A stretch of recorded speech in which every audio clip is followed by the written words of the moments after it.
everyone to this recorded training. My name is Kate McGuire and I'm an education coach. I work at the Westwood Center and I have two of my fellow coaching colleagues with me today, and we are going to be running this training together. Nina, would you like to introduce yourself? Yes. Hi, everyone. My name is Nina Sams. I am also an education coach here at Mile High, and I work at Lowry. Julie? And I am Julie King. I am an education coach, and I work at Anna Joe and Northeast. So today we're doing a training. It's on lesson planning at Mile High Early Learning, as you can see from the title. And it's really about planning for a Montessori-inspired individualized instruction and how to use your observations to guide your practices when you are lesson planning. Julie is going to start us off. Are you ready, Julie? I am ready. So as we were preparing this presentation for everyone, we started thinking about the 5 W's. Everybody's heard of the 5 W's: who, what, when, where, and why.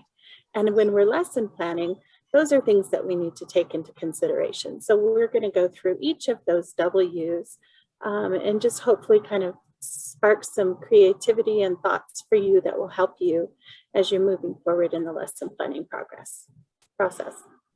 So the first slide we're going to take a look at is who. Who do we make our lesson plans for? We'll be looking at some pictures on the following slides, sort of tongue-in-cheek and a little bit fun, but the idea is to help you to focus on who are we really investing in when we make our lesson plans. So let's go ahead and take a look at the next slide. Are we planning for our students? Is that who we have in mind? Next slide. Are you doing it for your assistant director? Next slide, please. How about your coworkers? I didn't know it, but we all work with someone incredibly famous. Take a close look. Next slide, please. How about our families? Are you keeping them in mind and what their needs and interests are? Next slide, please. What about your coach? That would be us. Are we the reasons that you're doing your lesson plans? Just so you can mark it off of you things that you have to turn into us? I surely hope not. Okay, next slide. What about your director? Yeah, well, I know they're the ones that are regulating everything, but is that really the only reason that you're making your lesson plans? Let's look at the next slide. What about for yourself? Are you doing this to help yourself feel more aware and tuned in and prepared to serve students every day? All right, this is my favorite song. Who, from the Masked Singer. I'm sure you've all heard that. Anyway, who do you make your lesson plans for? We would like to know. And you can't tell us because we're on, a video, but think about it and reflect for a minute. Is it because your director and AD say that you have to do it?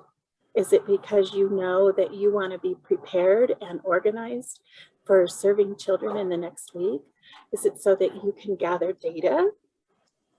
What is your focus? And do you need to shift it? Next slide, please. So what is the point of doing these lesson plans? What do we spend all of our time working on them for? What difference does it make? And what does your lesson plan need to include? Next slide, please. What is the point? If teachers are going to be effective, we need to, Maria Montessori says it best. She says if we want to be effective, we need to assist children in advancing themselves on their way to independence. Maria Montessori was much more eloquent than I was, but the idea is we want to be taking everything, the whole child, into consideration when we're making our lesson plans. Not just one whole child, but all of them that we serve, because our ultimate goal is to help them become more independent and excited about learning. Next slide, please. So, what is the point of spending all of this time on our lesson plans? I know everybody scrambles from time to time trying to fill in all of those little boxes. And I know we've all done it. We've said, why am I doing this? What is the point of this? Why am I wasting my time? But why do we put our time and effort into lesson plans? And we've talked about it a lot already. It's so that we're organized, so that we're cohesively working with our co-teachers and our colleagues.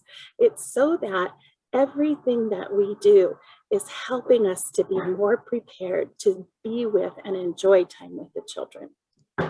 Next slide, please. When? Oh, wait, that's always the question.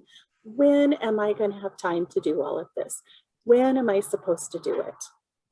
And some of you might be wondering, wait, when did turning in a lesson plan become a requirement?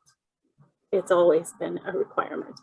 But we do seriously worry about, when am I supposed to fit it in? How do I make that work? When are they due? And when do you expect for me to discuss planning with my teammates? We can't really sit down and all plan together. Well, I think in the next few slides, we'll have some solutions for you. Next slide, please. All right, so planning for the upcoming weeks of lesson plans can be done. It's hard to fit it in, but during that small bit of rest time where everyone's asleep and you're not on your lunch breaks, those are perfect times to put down all of the other distractions and just think about where your children are and where you'd like to take them in the future. Planning can be done as you take and enter documentation.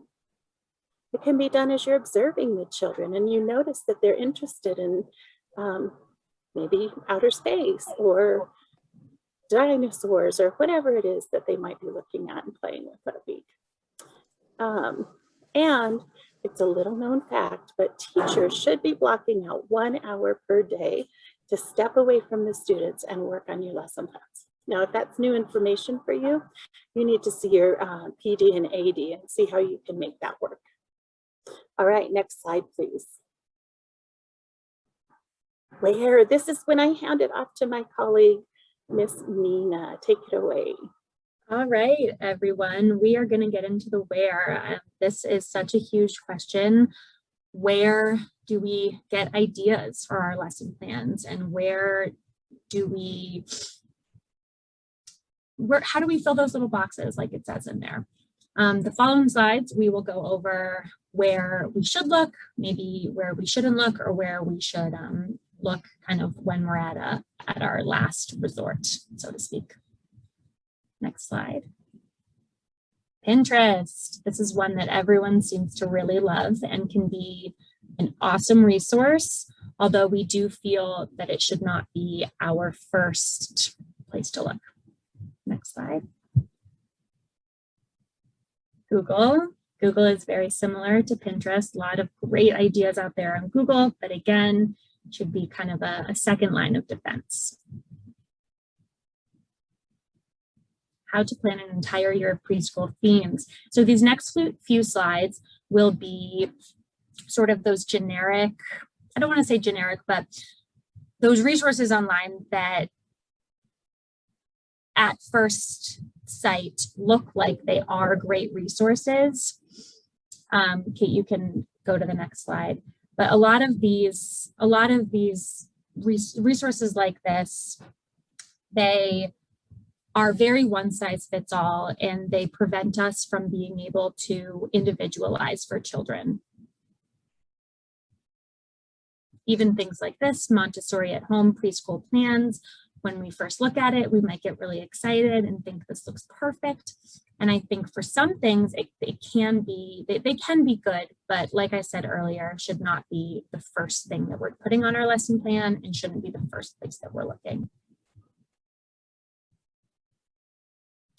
So that leaves us with the question of where can I go to fuel my ideas if I'm not looking at Pinterest and Google and those one size fits all websites? Where can I get my ideas?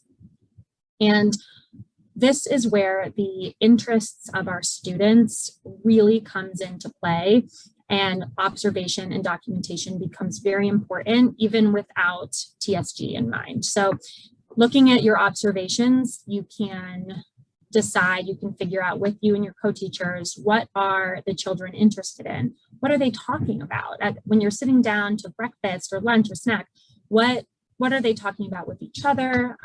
What are they playing with? What centers are they gravitating toward? Where do they spend the majority of their time? This is all really valuable information for you as a teacher in deciding on where to take their learning next. Next slide.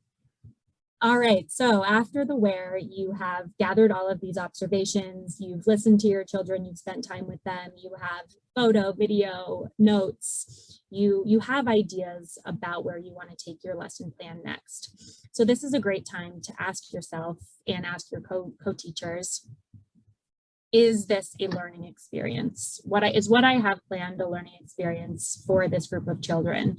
Is it something that the children will invest in? Is it something that each child can grow from? Is it individualized for each child in my class or in my small group?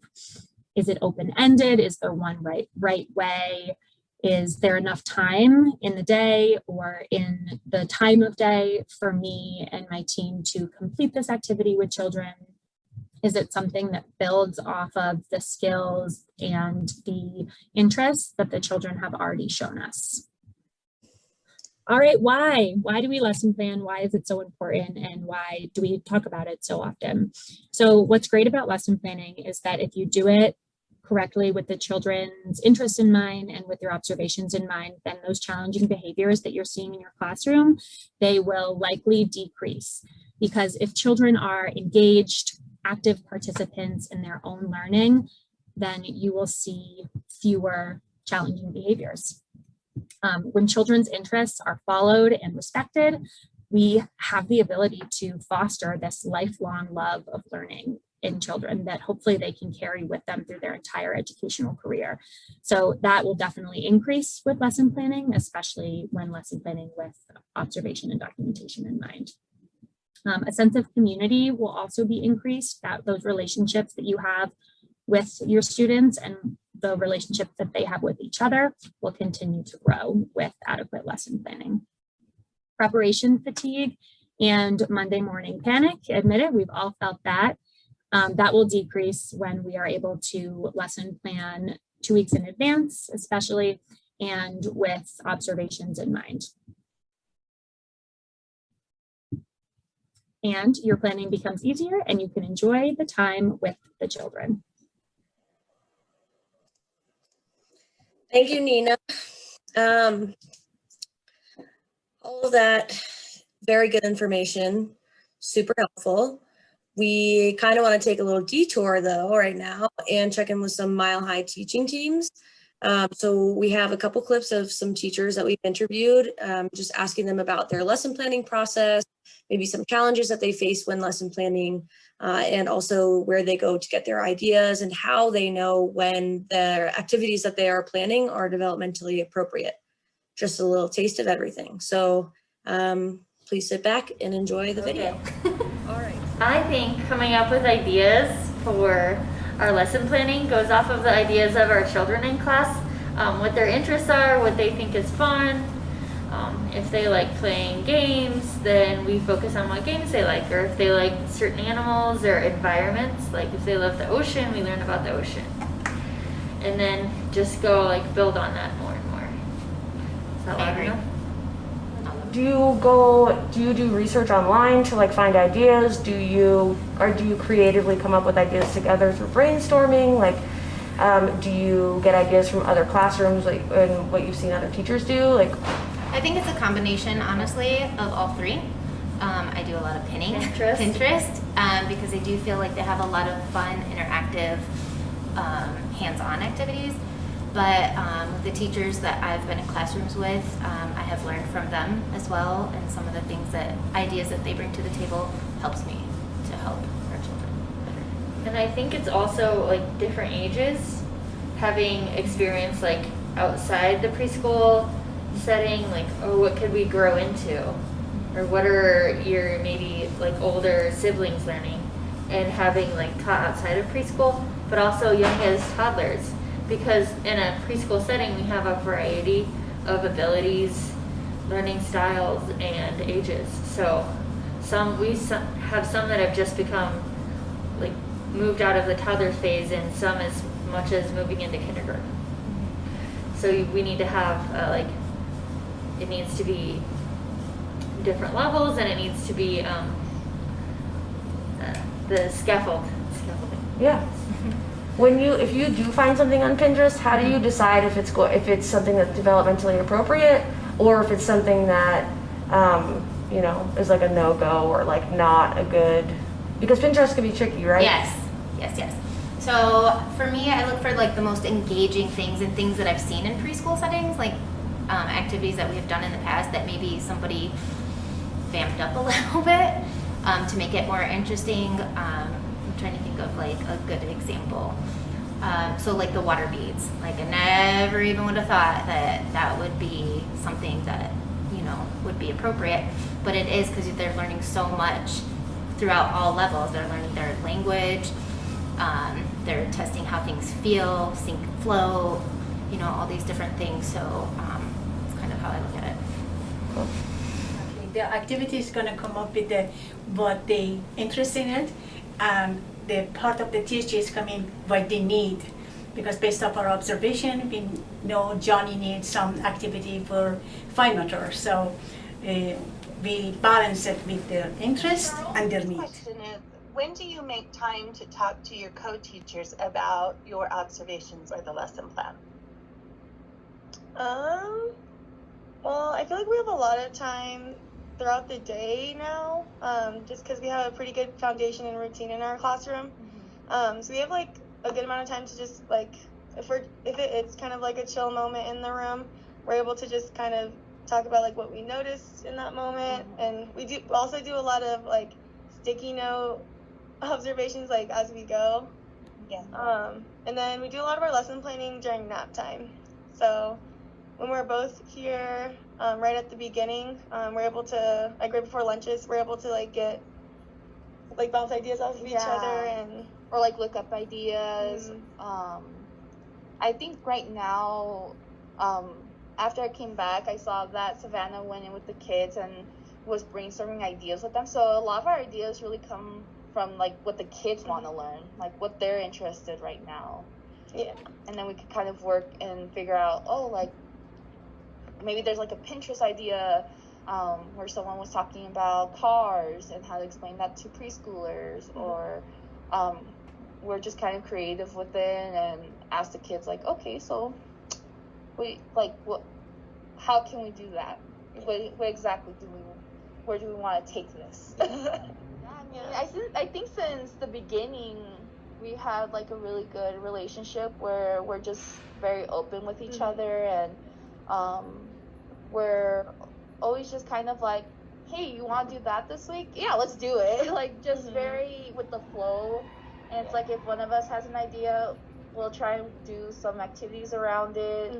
I think with the same thing with the students, like not stifle our own creativity, right?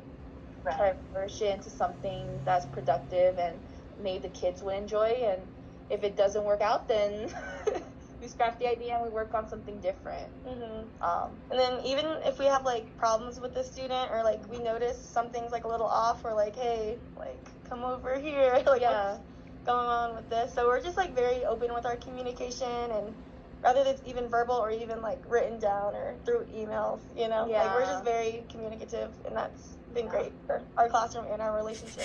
What are some barriers to lesson planning? We don't see barriers. Exactly, we don't see the barriers, because barrier is coming when you don't have an open communication with each other, and somehow we are going to make it about the kids and about the classroom, and so we are open to discuss, we're open to share idea and talk, so we don't see really the barrier, what's going to. So it's actually, it should be easy and fun if you're always talking about what the kids are doing and what they're liking and what they're not liking and what they took to right away that was on the shelf and what they didn't touch all week. If you're talking about it, then it's nothing. It's actually enjoyable to sit and plan the next thing that you're going to do for them. Go ahead. Well, I think the other barriers are the inclusive, right? So we have a lot of inclusive classrooms, and when you have a program that's both Head Start and Montessori, trying to create those activities, there's conflicting things with licensing. So I would say that's a huge barrier as well. It's trying to be creative and come up and how can we merge them together so it's accommodating both sides. What's safe, what's appropriate, Right. and having, after a year of having a lot of closed, like a facility that can't have people coming in and out, and sensorial, we can't have things out, it has to only be for one child at a time. And we had a high level of needs, like Miss Amanda was saying, needing to adapt to the inclusiveness. And so, for example, it's like we have a great lesson over here, but the child doesn't want to join us and they want to be by themselves, so what can we provide for them at that point? And what can keep them safe? How do you know if your lesson plan is developmentally appropriate? Well, obviously, looking at the rubric, you know, using that as your guide and making sure that you're trying as best you can to meet all the criteria. Well, maybe not all the criteria, but some of the points within that rubric and how it challenges each level in a group. Yeah, how can it challenge them kind of where they are at that moment, knowing we need to work on our letter recognition. So they know their letters, but they're not recognizing them. What can we do that's appropriate? And what is, what's the right spot? What's gonna... The zone of proximal development? Yes. I'd say the TSG too. Is, you know, we have that's another tool to help us gauge where the child typically should be within that age range. So if that specific activity isn't checking those boxes within TSG, probably not a good activity to go with. Well, and like even thinking about the letter recognition activity, or the example you were giving, if you did plan a letter recognition activity, how would you know that that activity is developmentally appropriate for preschoolers? Whether it could be a different number of ways of doing it. If we had like a letter outline, like a cutout of a letter, and then they could work at tracing it, or like taking crayon or pencil and cutting inside and then say, take that away and now it's your turn to try to remake that. Or if they needed more help, then just taking a card and then as simple as like sitting down and saying this is a card of a letter, and then can you make it? Or let's go find something that starts, let's go look like a letter hunt. What can you find that starts with the letter B? Or, oh, there's a B on that book, let's see if it matches. Yeah. And do you come up with those activities together? Like, do you discuss your observations? What's that process like? Yeah, throughout the whole entire week, before, during, and after the lesson plan is made. We talk about, oh, hey, I saw this kid did this, or this kid did that. Maybe we could put it in there next week, and they really liked this activity, so maybe we should do it again for them and add a little more onto their plate, and yeah. Extended whatever they were doing, extended a little bit more. For example, if we were doing next week, we're doing bubbles. Mm-hmm. Because one of the kids is all of a sudden is coming all bubbles, bubbles, bubbles. And when we do the topic in the bubbles, it's not just we put lots of activity around the bubbles, how the bubbles make. If we make a soap and the water together, what is going to be? If you're using the whisker, what's going to happen? So if we see that activity is going to be they interested, maybe later on we can extend it and put some more vocabulary on it. Mm-hmm. And I said, well, that bubble we made is only clear how if you put some colors in it, what's going to happen, and bring it extended to that. Yeah, we can talk about what's inside of it, which is oxygen, and talk about how gravity takes it down from the air after you blow it out, and when you touch it, it pops it, and that's where all the air goes back into the atmosphere. There's a lot of vocabulary, yeah, that we can add. later on. How do you know if your lesson plan is developmentally appropriate? You go first this time.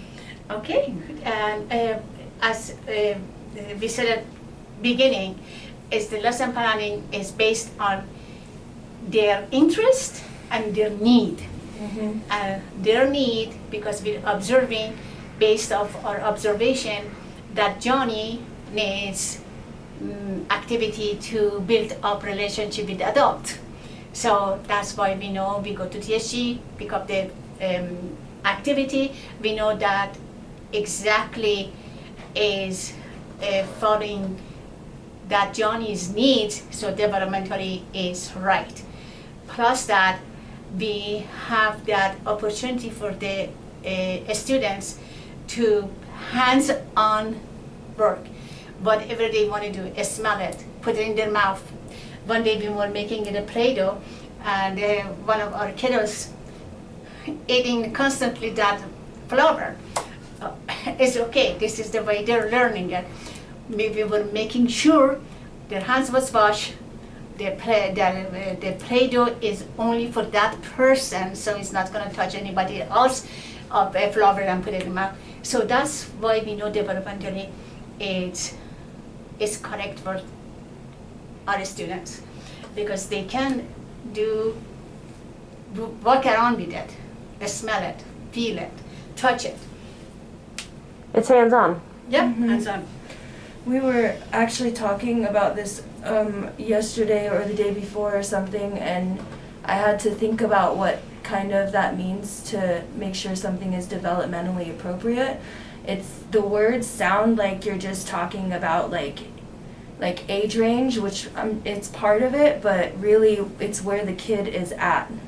So you have to meet them where they are and then give them what they need to get to the next step, and that's how you make sure it's developmentally appropriate, not just age appropriate and not just interest appropriate, but help them meet their next bridge, I guess. Yeah. Because especially 18 months, they are age-wise they're same, but one of them is their fine motor is somewhere else, the other one somewhere else. So we have to become what activity we're going to provide to meet both their needs. Where are they? Which goes into individualization with making sure everything is developmentally appropriate. How do you use observation and documentation for lesson planning? Well, obviously, like at the beginning of the year, that's kind of our guide to see where they're at first.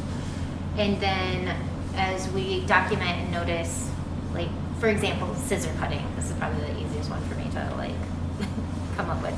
But, like, you have a child who doesn't know how to navigate scissors yet. So then we utilize that to have more cutting opportunities, whether it be like, oh, we're going to try to cut this shape, or can we just do, little nips depending on where they're at. But basically just using, I have to say, just using TSG and trying to kind of see where they're at engaging. Well, I'm thinking of coming from the opposite end too, of like TSG not being first, but like, for example, when you did the map activity, like, tell us about how that started.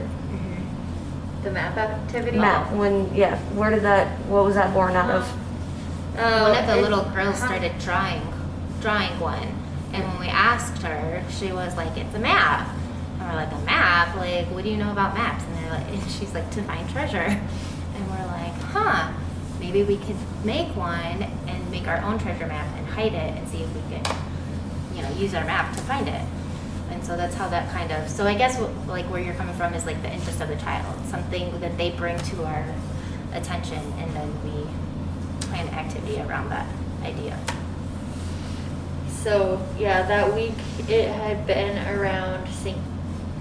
Patrick's Day, and I think at her home they had talked about finding a leprechaun. So she came in talking about where's the leprechaun, and everybody else got excited about thinking about it, and so she had said we have to figure out how to find the leprechaun and draw the map, like Miss Amanda said. So we've been working on drawing using shapes, stop signs. We got can like a street sign lead us to where we're supposed to go?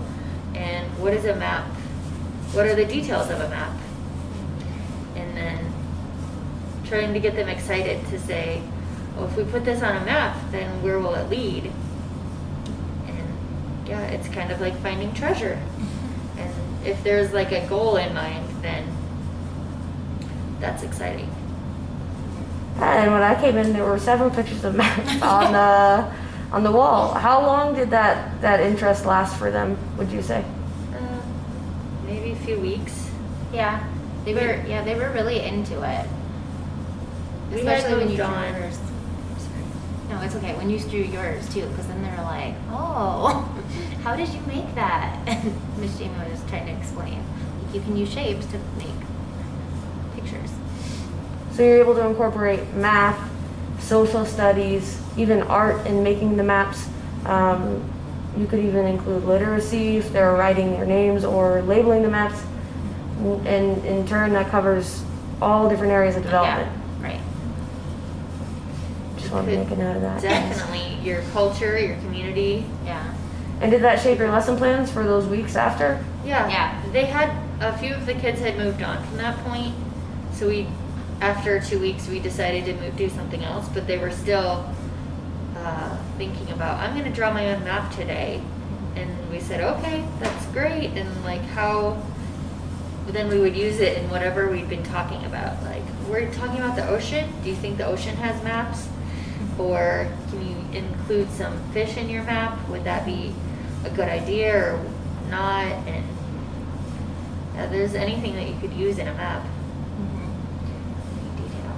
How do you tie in TSGs? Do you think about TSGs before your lesson planning, or do you think about, is it like an afterthought? Like, I'm getting to the idea of like, are you planning for their interests, or are you only planning based on their TSGs? How does that work? So, as we said, we look at it both. And when it's coming on to TSG, we talk about if it's going to be, for example, right now, the checkpoint, the TSG profile. We look at the classroom TSG profile. Where is that Johnny is all the stuff? Where is that Jane is the other area? We looking at those needs and interests, we cross it together. Mm-hmm. It's not just when you say, okay, he likes to play ball, so okay, ball. So what is that playing ball? Is going to cover their needs too or not? And their needs, where is going to come their needs? We look at our TSG profile. What the other observation actually we do? Yeah, it's tied in before, during, and after. Yeah. Because you look at where they're at right now, where you want to help them to get, and then you look after to see if you helped them to get there. It's actually, that reminds me of when we were in our coaching and I said you can get TSG out of the good stuff that you plan for the kid, but you can't get the good stuff for the kid out of just doing TSG. So it kind of all goes into it's like a huge circle. Yeah, you have to follow their interests, and then the TSG is naturally going to come out. And if you're considering it before, during, and after, then you have everything that you need. Yeah, a lot of it happens naturally. I actually don't use my TSG objectives to like choose the activity. I actually just follow through with my like the child-led, like whatever their interests are first. So basically I'll get their interests, I'll put that on paper, figure out what activities I want to do and like what we want to teach them that week. And then from there, depending like on what objectives we need to meet, like I'll try to aim for that in the lesson plan. So like I know that I need to have something literacy within the week. I know we need to have something like mathematics based in the week.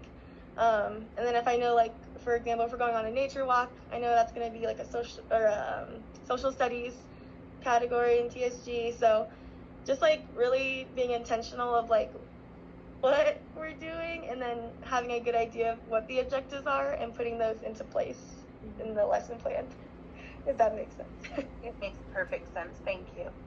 And it will make your classroom better and easier if they're interested, if they're not.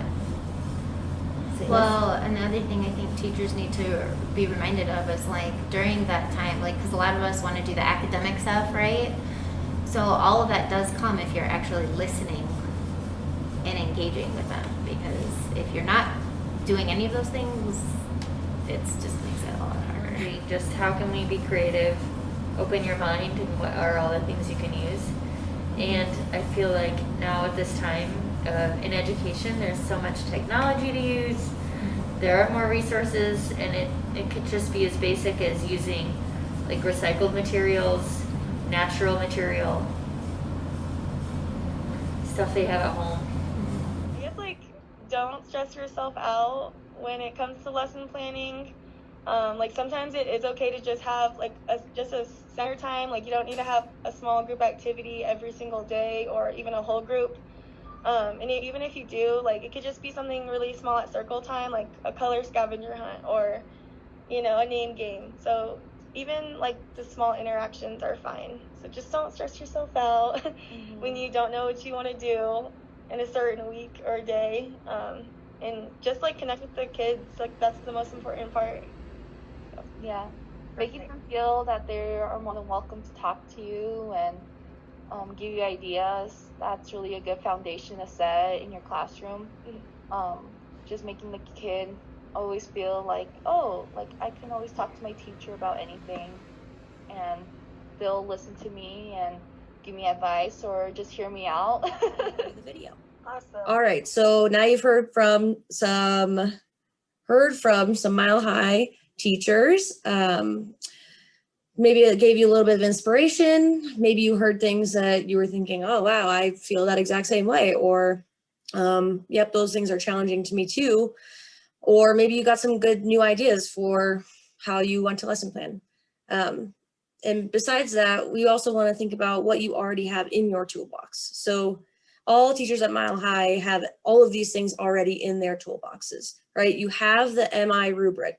We've been talking about the MI rubric in our PLC groups.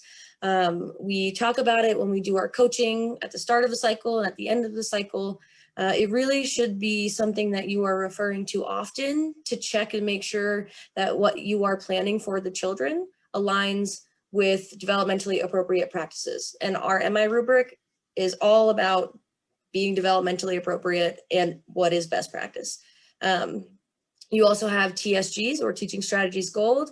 There are a ton of resources on the TSG website that provide lesson plan ideas. You can use your TSGs for checking your data to see where children are at, see where you might need to challenge them more. My favorite resource of all is my co-teachers and my colleagues. Even when it comes to coaching, when I'm still struggling with something or I'm stuck with ideas, I always go to my colleagues for help so I can talk it out. You have all of these free resources right at hand all of the time. They are walking around in your building, walking down the hall. They're giving you your 10-minute break. Utilize them. You have your written observations that you take and your pictures and videos that you are taking as well for documentation. All of those are a gold mine for when you are planning. You should be using those observations so that the lesson plan reflects, the specific children in your class. It is individualized and tailored to them. You can also look at previous TSG checkpoints. You'll do that class profile and do an overview to really see, to get a big picture of where your entire class is, like as a whole, to start getting ideas for some areas that maybe are a little bit more neglected, or areas that could be improved. And then lastly, you always have the interests of the children. Children are the best, way to judge if something is working or something is not. If it's going really well, you will know because they are interested, they're engaged, you have their attention, they want to be there.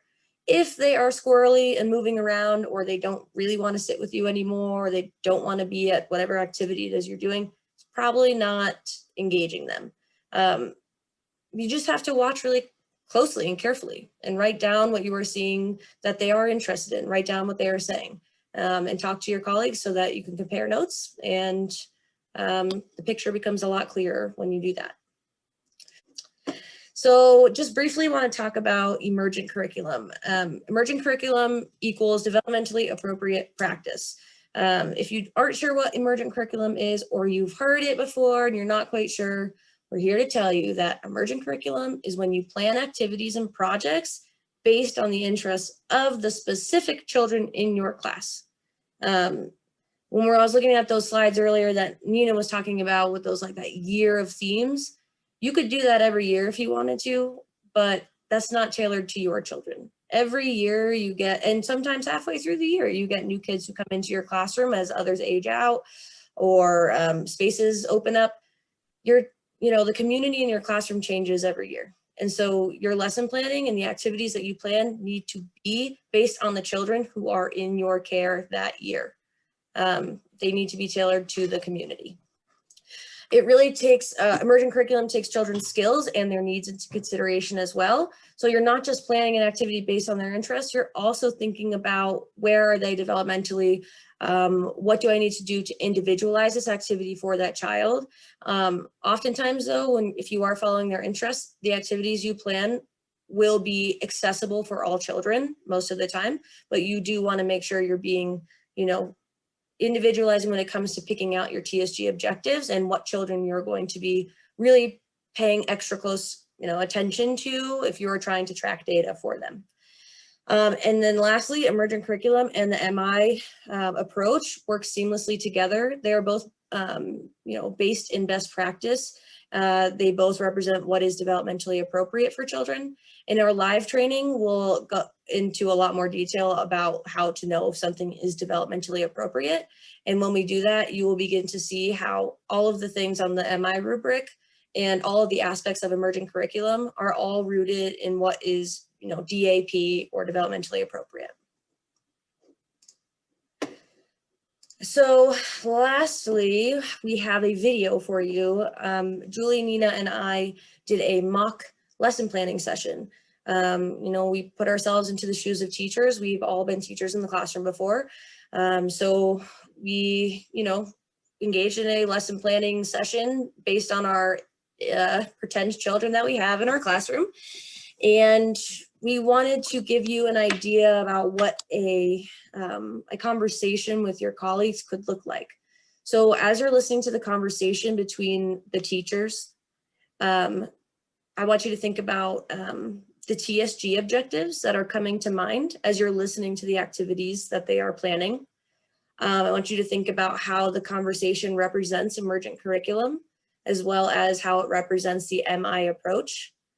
And then also think about what areas of the lesson plan the teachers are naming and identifying, because they do mention them several times throughout the video. So pay close attention to those things as you are watching. The context is that it is nap time and the three of them are, they're done with their lunch breaks and they're all finally sitting together to have a quick conversation about where to begin with their lesson planning. All right, so we have to create our lesson plan, our next lesson plan.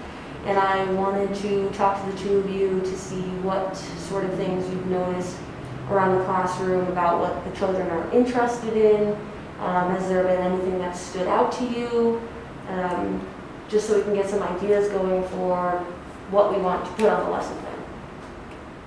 Yeah, definitely. I noticed that a couple days ago, I noticed that Alex was pretending that she was going to a bakery with her mom, which was really interesting because it reminded me of that time a couple weeks ago that we made Play-Doh with the children, because she was kind of like talking about how at the bakery they make the muffins and breads and stuff in a similar way that we make the Play-Doh. Okay, that could be interesting. That is interesting. So I wonder how we could, what could we add to the, I don't know, I'm trying to think how we can implement that in the classroom.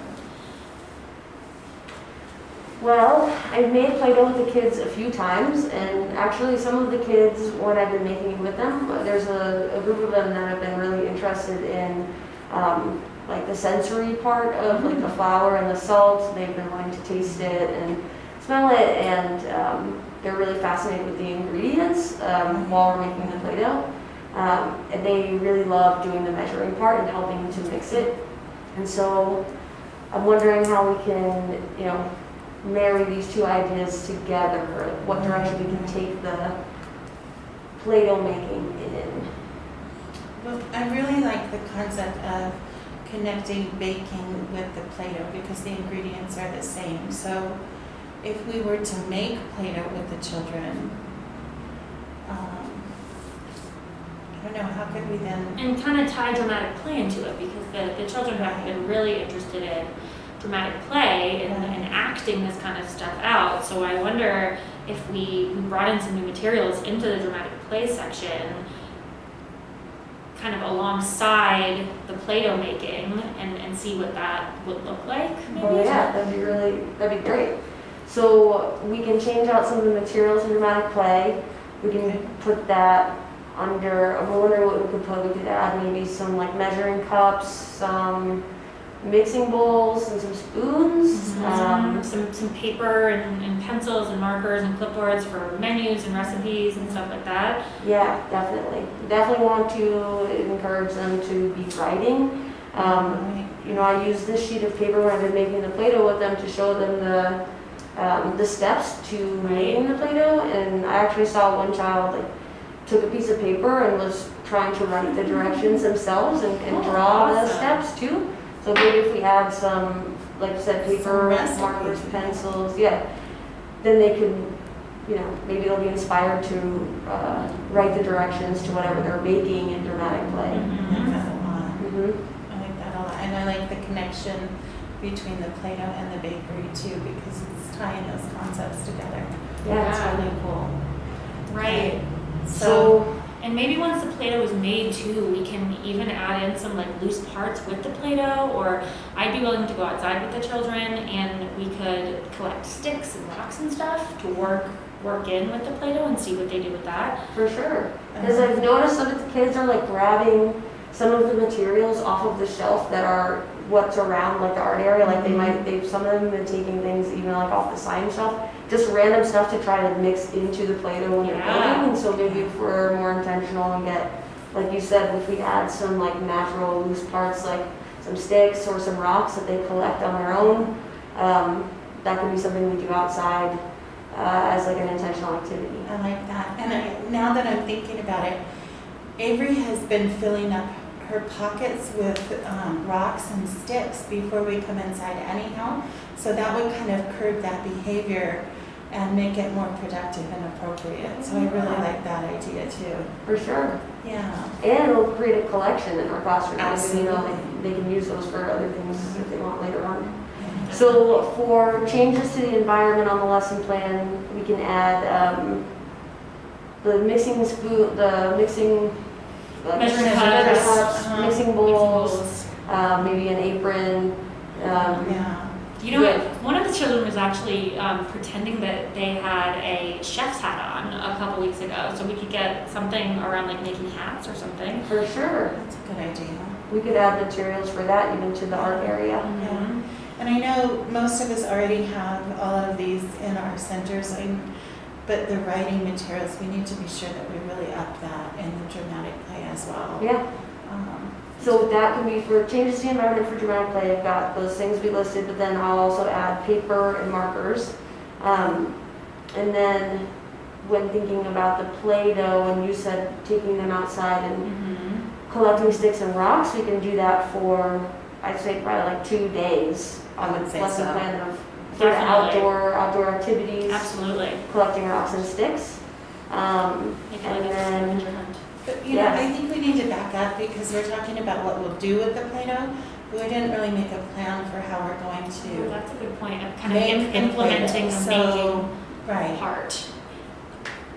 Well, I could lead a small group like every day this week and take, you know, just 3 kids every day and, you know, make the Play-Doh with them and come up with a plan for being really intentional about how we make the Play-Doh, walking through the process of it, allowing them to really take charge and be the ones to measure and mix.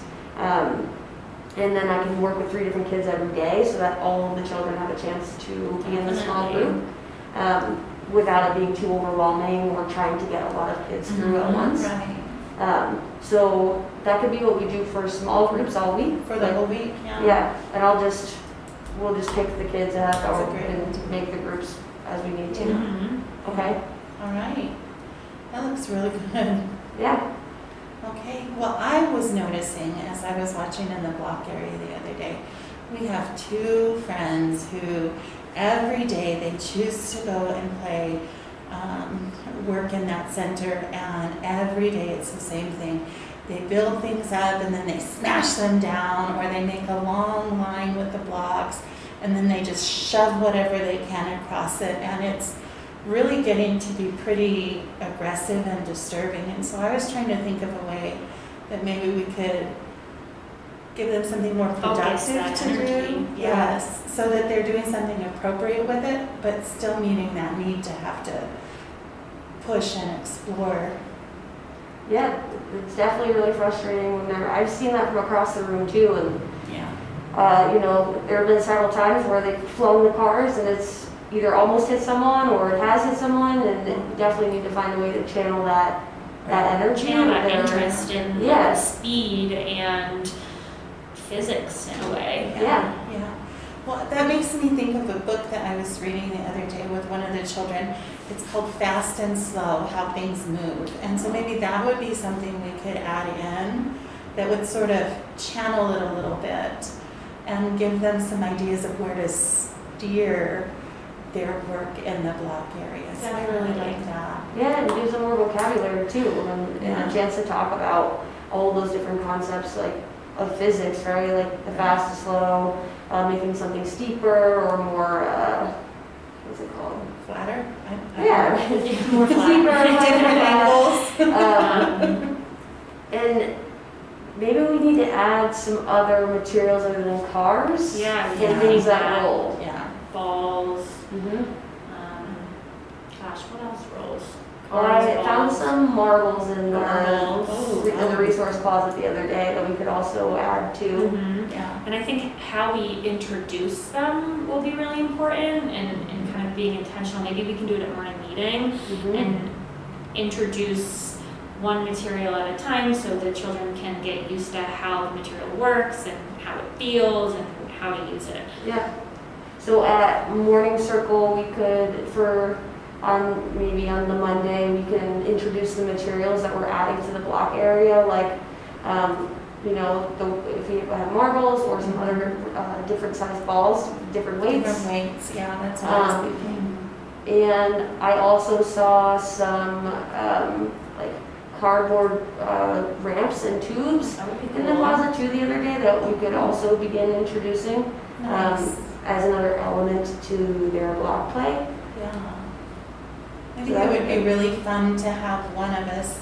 I know you're going to be busy doing Play-Doh, but maybe one of us could make it intentional that we're kind of over in that center. It's like stationed in the block area. So that we can facilitate, and when things start to get a little bit exciting, we can sort of steer them back where they go. So I don't know, we can think about who wants to do that later. Definitely, and I think it would be really cool if we could even continue throughout the summer, throughout the following weeks, on different things that roll and how fast things go based on how much they weigh and what angle the ramp is on. There's so many different things we can do with that. And it's not just cars and balls and things like that, but when we can have our water table open again, they can go, you know, how fast does your boat go and what are the differences? That will lead them into sink and float. So I think you're right. I think we have some ideas that will keep us moving forward throughout the summer. I like it. For sure. Okay, so another change to the environment then would be adding the ramps and the balls to the block area. And then, is there any Julie, do you want to commit to kind of being stationed in the block area for a portion of the day to observe them, maybe take a few notes and pictures even to see what they're doing with the new materials? I like that. That's a good idea. Is that going to take away from you documenting when you're making Play-Doh? Not at all. Great. Not at So all. I'll plan to take the iPad and be in the block materials, and then you'll be in the Play-Doh, which means you're kind of going to have to carry the bulk of moving around through the classroom. I can plan to do that for that week, absolutely, and kind of float around and go where needed. Maybe we could take a peek at what they're doing in dramatic play too, even to see how that play is like developing and see where they're taking it. when we add those materials and, you know, put the paper in there and see what happens. I think it'll be especially interesting to observe what the children who've already done your small group, what they're then doing in the dramatic play area later on in the week. Yeah, that's interesting. Yeah. I wonder even if we'll have some material crossover, you know, where they're bringing some of the flower or whatever over into dramatic play. Yeah. How do you feel about that? What do you think? I feel okay about it, but also, I don't know, was it thinking about our expectations or what? All right, so now that you've watched that video, we've got a little bit of follow-up for you. And this is going to be something that you need to do for our live session that's coming up. So before our next training, you might need to go back and rewatch that video, but we want you to identify 5 TSG objectives that the teachers might be able to document during the activities that they planned.